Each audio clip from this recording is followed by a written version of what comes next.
Commandant, I think we can start now, if you're ready. Admiral Zukunft assumed the duties of the 25th Commandant of the U.S. Coast Guard on May 30th, 2014. He has been a supporter of this event, and we welcome you back, sir.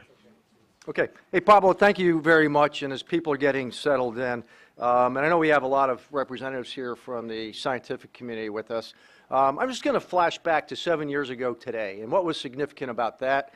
I was down in the Gulf of Mexico. I was the Federal On-Scene Coordinator during the Deepwater Horizon oil spill. It was on July 18th when the capping stack went above Macondo 252, and we finally had containment of the largest oil spill in history. Now, the reason I share that with you is you're trying to make decisions in a 24-hour window. We used nearly 2 million gallons of what's known as Corexit 9500, a dispersant. And we were being fought by a number of entities of saying this is too much dispersant. I said, well, what's better, dispersant or oil entering our estuary system that would probably take decades to recover if the oil would impact there? I said, so can you tell me in 24 hours, is it more harmful or beneficial to use dispersant? 6 months later, I got the answer that I needed, and it was actually beneficial. And then I asked the question of what is the microbial degradation of oil in the Gulf of Mexico, where we know we've had natural seeps for decades, and we couldn't answer that question either. So the reason I share that, because Senator King spoke to data-informing decisions, data-informing policies, and here with all the resources that we could bring to bear, the number of studies that have been done in the Gulf of Mexico, science could not keep pace with an operation where we need to make decisions in a 24-hour cycle. So I'm here to stand before you today to let you know that, yes, the Arctic is a high priority for the United States Coast Guard. Has and always will be. In fact, it goes back 150 years ago.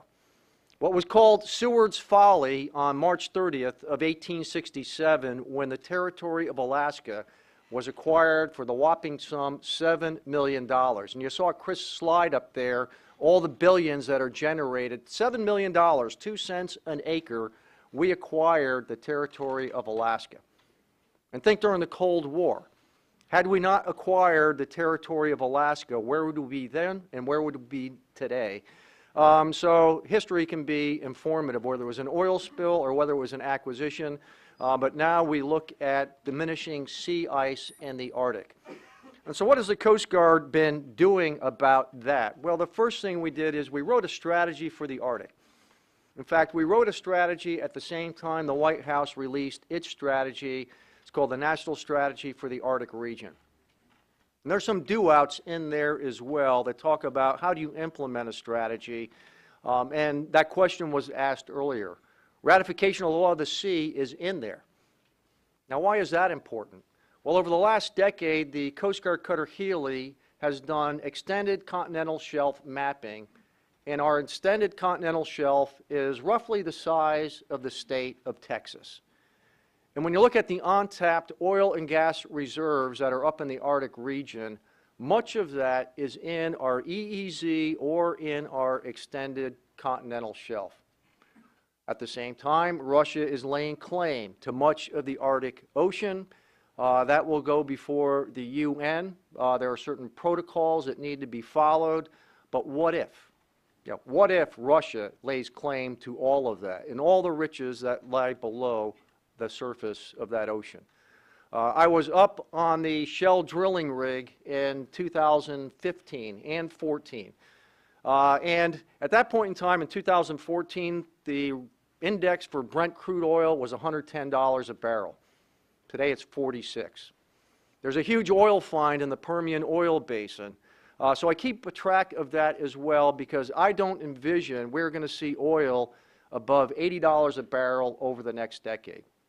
And why is that important? Because that's probably a price point that oil and gas needs to look at so they can economically exploit the riches that are up there. So maybe some of those policy barriers are coming down, But if the price of oil is down as well, we will probably not see oil and gas move in any significant way offshore in the Chukchi Sea. But what we did see is how fast they can move. And they could move much quicker than the bureaucracy within the federal government can keep pace. So when you looked at some of those numbers up there, you say, well, what happened? 2015, there was still a lot of activity going through the Bering Strait. Shell was doing plug and abandonment operations that year, so they had their flotilla go up, and Shell has not invested in shore infrastructure. Their infrastructure is at sea. And people ask me, do you build bases up on the north slope of Alaska? Well, I'm worried about permafrost. And do I build infrastructure on an area that may be prone to coastal erosion or, even worse yet, settling? In fact, when you look at the tank farms in Valdez, Alaska, the challenge for oil and gas working up there is they actually have to chill the base of those tank farms so they don't settle in the ocean. And if you're competing against states like Texas for oil, I was just down there 2 weeks ago, and let me assure you, they don't have to chill the bases of those tank farms, and there are many in the Port of Houston and in Corpus Christi, Texas. So there's obviously an economic advantage where we have a readily available source of oil today in the Permian Oil Basin and the infrastructure to get that oil to market. But I would look at that oil and gas and the minerals, over $1 trillion worth of minerals on the seafloor in our EEZ, in our extended continental shelf, as strategic reserves. Strategic reserves. And so maybe not today, but certainly as we look into the future as well. I want to talk a little bit about climate change because last August I was able to bring Senator King and 2 world-renowned climatologists up to Greenland. And then we flew out to the Jakobshavn Glacier. Now on the way out there, we saw moulins, basically looked like the unbridled Colorado River, and then going down a large sinkhole and water just gushing off the ice field of Greenland. And then we saw the Jakobshavn Glacier. We met with the Inuit elders, and they said, you know, for 1,000 years, the glacier remained pretty much steady and static. But over the last 5 years, it's retreated 25 miles. And then we looked out over Disco Bay, and we saw dog sled teams that were tied up in a big rock-strewn area that aren't out there doing what they do because it's now open water year-round. So when you talk to the Inuit elders, and I believe it was Senator Murkowski, you talk to the PhDs of living in the high latitudes, and they say their world is changing like they had never seen before. And diminishing sea ice is just a part of that. Now, what does diminishing sea ice mean to some of our villages in Alaska? What you see on the lower right is a home that has washed into the ocean in Sheshmaref.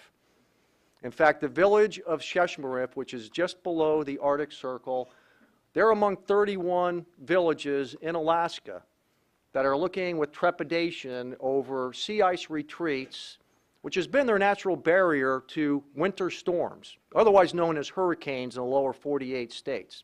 And as they retreat, their way of life changes as well. And so you have the emergence of what I would call environmental refugees. And it's not unique to Alaska. We're seeing that play out in the Marshall Islands, a rising sea level. Now, we don't know what that value is, but I watched last week, about a week ago, when that ice shelf on the Larsen Sea ice shelf broke loose. An area about the size of the state of Delaware, enough water to fill 2 Lake Eries. Now, this is sea ice, so it's not going to change the sea level. It's not going to change at all. It's neutral. But the glacier behind it fills in, and now you've got 2 Lake Eries filling the ocean. And so the modeling, it varies, but if you're in Larchmont, Virginia, it's in Hampton Roads, and if you bought a home there 20, 25 years ago, executive homes, well, good luck selling it for what you purchased it for, because it sits in seawater every time we have king tides. They have land subsidence, and you have a rising sea level. Then you have people pointing their finger of, we need to blame somebody. Who did this? You look at Miami. Miami sits on limestone. So you can build a seawall, but limestone is porous. It will come up underneath it. And so you've just built a containment system. When I look at Port Fourchon, Louisiana, and we talked about building ports in Alaska, I remember in the early 80s, I moonlighted as a commercial fisherman.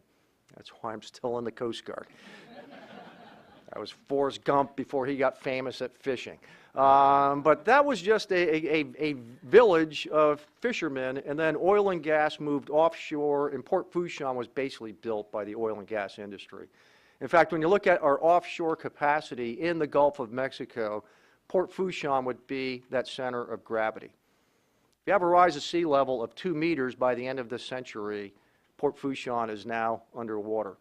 And then if you start looking at storm surge, if you look at our National Flood Insurance Program, we will bankrupt this country if we don't pay close attention to rising sea levels, or if we don't at least manage expectations as more and more of our population moves to the coast.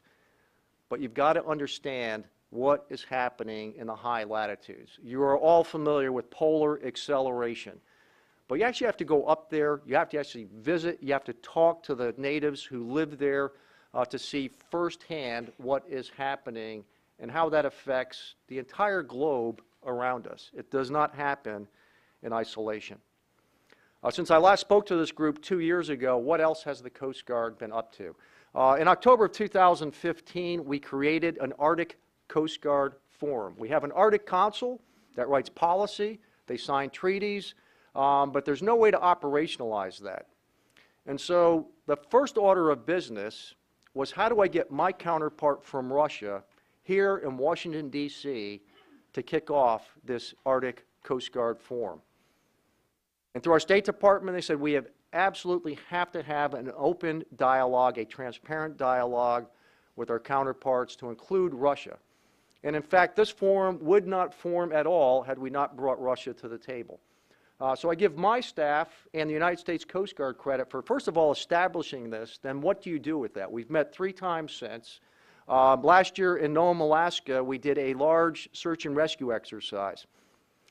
Denise, you could appreciate this. We were going to have 200 role players to simulate, these are now passengers from the Crystal Serenity before they came through there.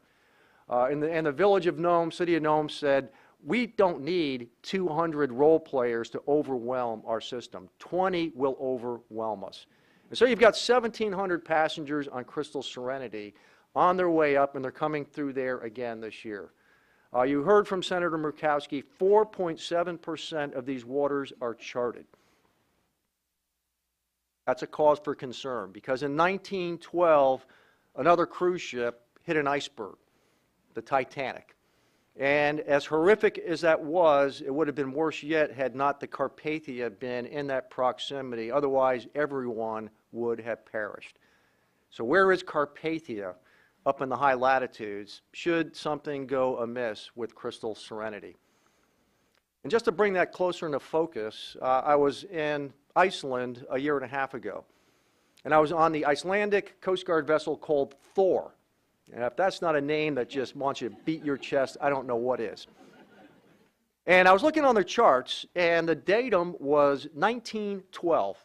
Same year as Titanic, same year as Ernest Shackleton of Endurance fame. And I was talking to the captain, and as I talked to him, old codger, been around a while, and I asked him, how many years of sea duty do you have, Captain? 58 years of sea duty. As I look at my Navy counterparts, that is a lot of time at sea. And so I asked him, what is it like as you navigate in the high latitudes above the Arctic Circle?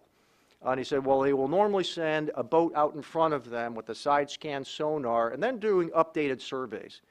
Because even though you've got surveys, whether it goes back to Captain Cook or 1912, there's a lot of seismic activity up there. So maybe you've got 100-year-old data, but I would scrub that data clean because there is a lot of seismic activity, so we don't know for certain what those contours are up there. But when they are navigating up there, they said it's not uncommon when we see ecotourist vessels going up there and then just plodding along at 20 knots. And so what if they run into something? So we will do an even larger rescue exercise, a mass rescue exercise under the auspices of the Arctic Coast Guard Forum in Iceland in September of this year. So yes, we are paying very close attention to that. I'm glad we have Gabrielle McGrath is with us. She is from our International Ice Patrol. And I was up in Newfoundland back in May of this year. And it's their job, and we've been doing this, the International Ice Patrol, since the sinking of the Titanic, and mapping all of the icebergs that are entering into the shipping lanes. I don't want to steal her thunder, but there are even more icebergs today than there were last year and the year before that. And you might say, well, obviously, the ocean is freezing up. What are we concerned about? Well, these are all icebergs calved off of Jakobshavn, that same glacier that Angus King and I visited. In fact, it's believed that it was one of those icebergs calved off of Jakobshavn that Titanic found in April of 1912. A lot of icebergs entering the shipping lanes, but this is direct in correlation to what's happening on the continent of Greenland as well. So what are some of the unknowns? And you've heard some of those already in terms of what's going on in the Arctic. What happens to fish stocks as we look at not just rising sea levels, but rising ocean temperatures? And where do those fish stocks migrate to? Right now, with a world population of about 7.2 billion, that'll grow to 9 billion by 2050, about 3 billion of those people subsist on fish as their primary source of protein. China has a fleet of 20,000 distant water fishing vessels, and you will find them literally all over the world. The fish move north. And it's great that we have a moratorium that says no fishing up in the Beaufort Sea. But what do you enforce that with? It's a piece of paper. But if you're feeding a starving population and you have no means to enforce sovereignty up in that area, when you look at the conservation efforts of our fish stocks in the state of Alaska, in the Bering Sea, it's a success story. And you saw that in Chris's presentation. We have a great fishery management program there, but we have a great enforcement program to go with it. So that's one unknown that we have up there. I don't know what the microbial activity is up there in the event that you do have an oil spill, but I can assure you that if there is an oil spill, we're not going to recover all that oil. And in fact, in the best of days, during Deepwater Horizon, we maybe recovered 15% of that oil. When I say recovered, we burned it, we dispersed it, and it was flat calm, and we had a fleet of over 6,000 ships out there doing recovery operations. And we had the infrastructure to support all of that. Now, you put that many people up in Barrow, Alaska, they better be carrying polar bear spray because they're going to be camped out with the mosquitoes because we don't have the infrastructure up there. So we don't know what Mother Nature will do, and we don't know what the long-term impacts are to one of the most pristine environments in the world. And it's not an area that we want to oil and then find out after the fact. We dodged a huge bullet this past weekend with the Laura Maersk, 9 miles off the coast of Akutan. We saw what happened in 2005 in November when Selendanga U on that very same track, but in November, when the storms of November came calling and she broke in half. Huge impact, and there again, we could not recover that oil, but thanks to the emergency towing system, disaster was averted up there as well. The Law of the Sea Convention, and I'm glad that question was asked. You will find that in our national strategy for the Arctic region. But we talk about the extended continental shelf, our ability to lay claim to that. Now, why do I call that out in particular? Because China will soon have a second icebreaker. And when their icebreakers, the Shui Long or Snow Dragon, is operating up in that domain, coincidentally, she's also operating and doing research in what is our extended continental shelf. And if we were to lay claim to our extended continental shelf, if I look to see what's playing out in other parts of the world, this might be viewed as a global commons. And we're back and forth. Yet we have sovereign rights to what's on that seabed and below. So how do we exert sovereignty over that area as well? When we look at the Northern Sea Route and the Northwest Passage, our interpretation at these are international straits. So we have a governance void there as well, because Russia and Canada view those as internal waters. And so what is the governance structure for the Northern Sea Route and for the Northwest Passage going forward? And might there be a bilateral or a multilateral relationship among trusted partners?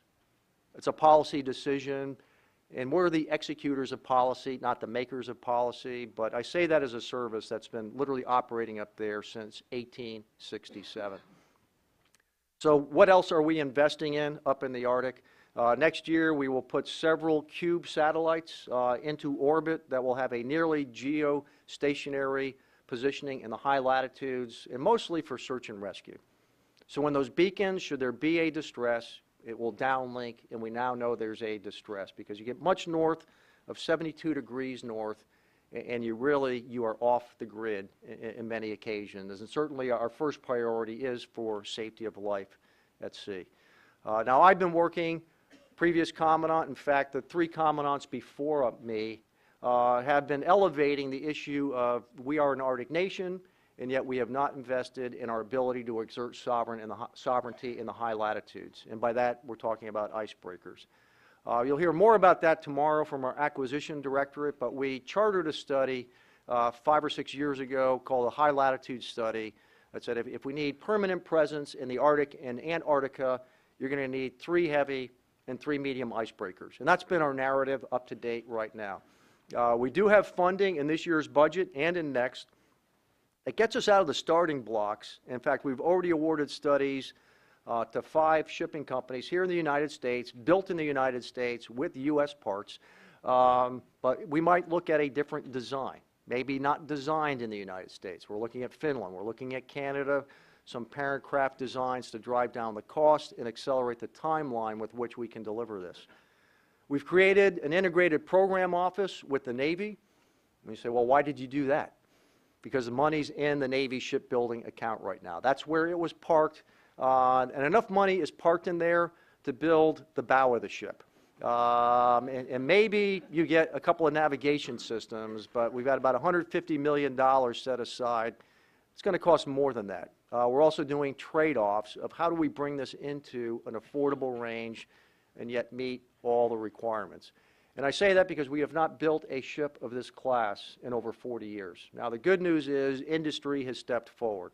The fact that there is real money out there, because 3 years ago we had $5 million set aside to do a study. And we held industry days.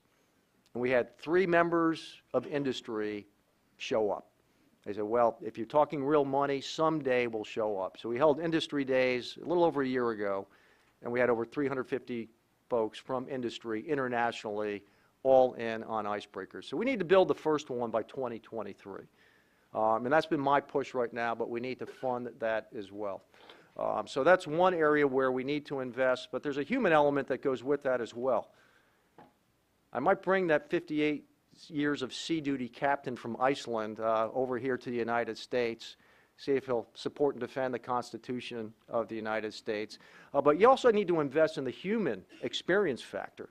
For a number of years, our National Science Foundation was leasing icebreakers from Russia, from Sweden, and while our icebreakers were tied up, we'd have to send crew members just to stay current and operating in an ice environment. And when you're down in Antarctica, when the Polar Star was down there this year, 80 miles of ice up to 15 feet thick, and so you are around the clock colliding.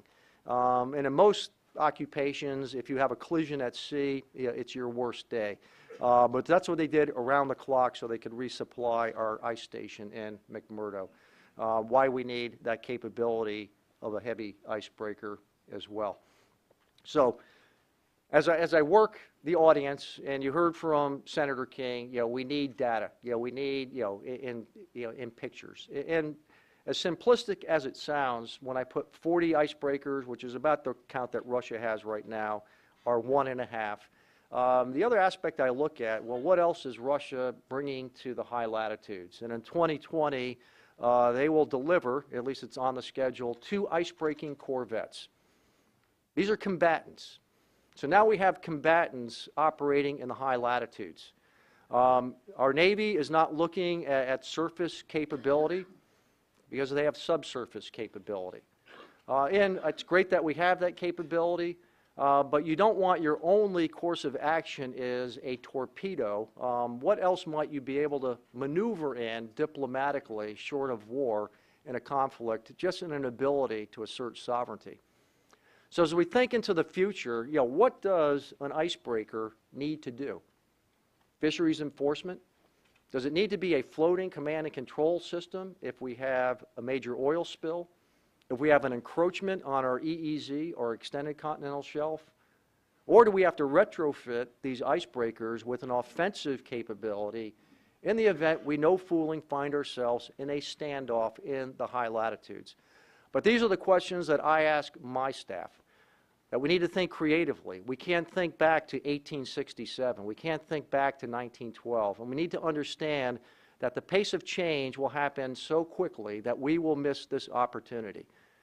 So the good news is we are finally playing catch-up to finally invest in the Arctic, in an Arctic region. But you better spend a lot of time engaged there. So as a service chief, I spend a disproportionate amount of my time in the high latitudes, maybe equal between there and the Western Hemisphere. I was in Mexico City a week ago, this time last week, dealing with opioids, drug crisis, and the like. But we need to keep our eye on this ball. And the more science that we can have, so we can make science-informed decisions, whether it's fish stocks, whether it's oil exploration, how do you mitigate the impact of an oil spill, how do we deal with environmental refugees, whole host of questions. And how much is sea level going to rise by the end of this century?